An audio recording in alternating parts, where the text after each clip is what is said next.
అయితే కొన్నిసార్లు ట్యూబ్స్ తో పాటుగా సమ్ ఇన్ఫెక్షన్స్ అయ్యాయని చెప్పేసి గర్భసంచి కూడా తీసేస్తారు కదా, విన్నాం అనమాట. వాళ్ళ రిలేటివ్స్ వాళ్ళకి అలా తీసేస్తున్నారు, ఆపరేషన్ అయినప్పుడే తీసేస్తున్నారు అది ఇది అని చెప్పేసి. సో ఇంకా వాళ్ళకి అప్పుడు ఛాన్స్ చేయాలి అంటే ఇంకా వేరేకి వెళ్తారా? అసలు ఎప్పుడూ కూడా గర్భసంచి తీయించుకోకూడదు. గర్భసంచి అనేది చివరి దాకా ఎవరైతే అట్టు పెట్టుకుంటారో వాళ్ళు healthy life, long life lead చేస్తారు. అసలు గర్భసంచిని తీయాల్సిన అవసరం 99% రాదు. ఇప్పుడున్న టెక్నాలజీ ప్రకారం ఒకవేళ మనకి ఫైబ్రాయిడ్స్ ఉంటే మైమెక్టమీ చేసుకోవచ్చు, పాలిప్స్ ఉంటే హిస్ట్రోస్కోపిక్ పాలిపెక్టమీ చేయొచ్చు. ఓకే. గర్భసంచి లోపల సబ్మ్యూకస్ మయోమా ఉంటే హిస్ట్రోస్కోపీ ద్వారా తీసేసేయచ్చు. లేదు డిస్ఫంక్షనల్ యూట్రైన్ బ్లీడింగ్ అని అనుకుని ఎక్కువ బ్లీడింగ్ అవుతూ ఉంటే దానికి లాట్ ఆఫ్ మెడిసిన్స్ ఉన్నాయి, ఇది కాదు అని అనుకుంటే మెరీనా అని ఒక లూప్ లాంటిది ఉంటుంది, అది వేస్తే 5 years దాకా మీకు బ్లీడింగ్లు కానీ ఏమీ కూడా ఉండవు.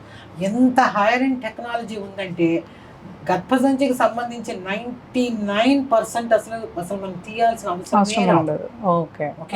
ఎక్కడ మీకు ప్రాబ్లం ఉంటే అక్కడ సెలెక్టివ్ గా దాన్ని తీసేసుకునే పద్ధతులు చాలా ఉన్నాయి. అంత ఉన్నప్పుడు మనం గర్భసంచి తీసేయటం అనేది మాత్రం కరెక్ట్ కాదు. ఎవరన్నా అడ్వైస్ చేసిన సెకండ్ ఒపీనియన్ కి మీరు వెళ్ళండి. సెకండ్ ఒపీనియన్ కి వెళ్తే ఇంకొక డాక్టర్ అయినా కానీ ఇంకా వేరే మెడిసిన్స్ ఇస్తారు, కానీ వాళ్ళు కూడా హిస్టెక్టమీ అడ్వైస్ చేస్తారని నేనైతే అనుకోను. రెండోది వచ్చి ఈ పిల్లలు లేనివి సెకండరీ ఇన్ఫర్టిలిటీలు ఎక్కువ చూస్తున్నాం. అంటే ఒకసారి ఒక బేబీ ఉంది, రెండోసారి పుట్టట్లా, అట్లాంటి వాళ్ళు మన దగ్గరికి ఎక్కువ మంది వస్తున్నారు.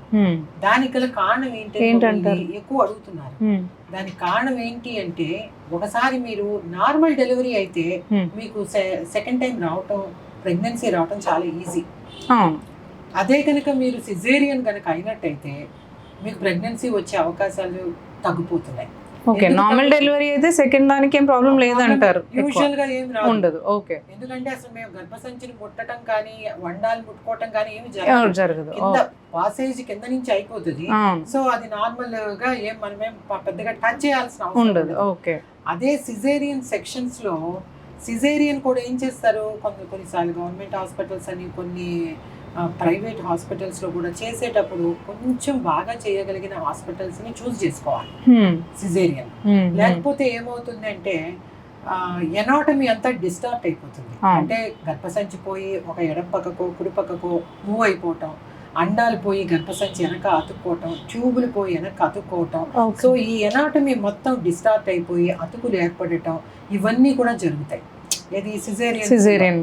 అప్పుడు ఏమవుతుంది, దాని ఎనాటమీ ఎప్పుడైతే డిస్టార్ట్ అవుతుందో మీకు న్యాచురల్ గా ప్రెగ్నెన్సీ వచ్చే అవకాశాలు తగ్గిపోతాయి. అందుకని డెలివరీ అయ్యేటప్పుడు మీరు నార్మల్ డెలివరీ చేసే హాస్పిటల్స్ ని మీరు చూస్ చేసుకోవాలి. ఎక్కడ నార్మల్ డెలివరీ చేస్తారు, ఎక్కడ సిజేరియన్స్ ఎక్కువ చేస్తారు అనేది వాళ్ళు చూసుకోవాలి. ఒకటి, నార్మల్ డెలివరీలో కూడా రౌండ్ ద క్లాక్ డాక్టర్స్ ఉండి టీమ్ వర్క్ ఉన్న డాక్టర్స్ హాస్పిటల్స్ మనం ఎంచుకోవాలి. సింగిల్ హ్యాండెడ్ గా చేసేవాళ్ళు ఎన్ని అవర్స్ అని వాళ్ళు మాత్రం ఒక పేషెంట్ ని మానిటర్ చేస్తారు. సో అట్లా కాకుండా ఒక టీమ్ ఆఫ్ 3-4 కలిసి ఇన్ అవర్స్ ఒకళ్ళు అని చేస్తూ ఉంటారు. అట్లాంటి హాస్పిటల్స్ లో కనుక అయినట్టయితే నార్మల్ డెలివరీస్ కొంచెం ఎక్కువ అవుతాయి. సో నార్మల్ డెలివరీని ఎప్పుడైతే మీరు చూస్ చేసుకుంటారో, సిజేరియన్స్ ని అవాయిడ్ చేస్తారో, ఈ సెకండరీ ఇన్ఫర్టిలిటీ అంటే రెండవసారి గర్భిణీ కావాలనుకునే వాళ్ళకి ఇవి కొంతవరకు మీరు మనమే వీటిని అవాయిడ్ చేయొచ్చు. మీరు పోయి సెక్షన్స్ చేంజ్ చేస్తున్నారు అనుకో, అప్పుడు ఏదో నొప్పులు భరించలేక అని చెప్పేసి కొంతమంది చేసేసేయండి అని అంటూ ఉంటారు. ముహూర్తం చూసుకుని చేయించుకునే వాళ్ళు ఉంటారు. మాకు పెయిన్ తెలియకుండా పెయిన్ తెలియకుండా కూడా ఇప్పుడు పెయిన్లెస్ డెలివరీస్ కూడా ఉన్నాయి. ఇప్పుడు మా హాస్పిటల్ ఇంకో హాస్పిటల్ ఉంది, దాంట్లో అంతా నార్మల్ డెలివరీస్ బిలీఫ్ అనే హాస్పిటల్ ఉంది. ఆ బిలీఫ్ లో కనుక అయినట్టయితే మీకు అన్ని నార్మల్ డెలివరీస్ ఎక్కువ చేస్తారు, నెక్స్ట్ పెయిన్లెస్ డెలివరీస్ చేస్తారు. సో అది అంటే ఇది ఇన్ఫర్టిలిటీ ఎట్లాగో అక్కడ నార్మల్ డెలివరీస్, పెయిన్లెస్ ఇవన్నీ కూడా బిలీఫ్ హాస్పిటల్స్ లో చేస్తూ ఉంటారు. సో ఒక టీమ్ ఆఫ్ డాక్టర్స్ ఉంటారు, నెక్స్ట్ ఒక టీం అంతా కూడా ఎనెస్థెటిస్ట్ రెడీగా ఉంటారు. సో ఫిజిషియన్ రెడీగా ఉంటారు.